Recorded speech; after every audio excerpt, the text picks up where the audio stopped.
DJI Action 2 Tutorials. Live stream.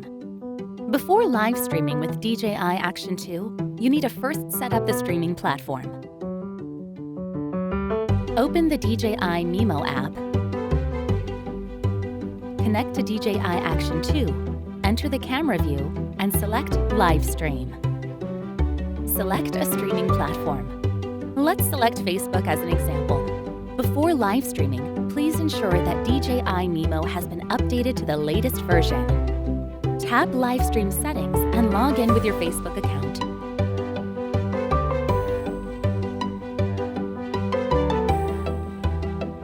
Select a Wi-Fi network and fill in the Wi-Fi name and password. You can also use your smartphone as a Wi-Fi hotspot.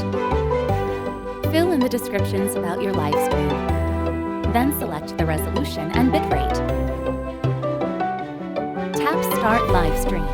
The bottom of the screen will display live and your current live streaming time. And swipe down to set the sleep mode duration of the screen. Tap the stop icon in the bottom left to stop live streaming. Swipe down to enter system settings, then select Continue Last Live Stream. Tap Continue and the camera unit will resume from the last live stream.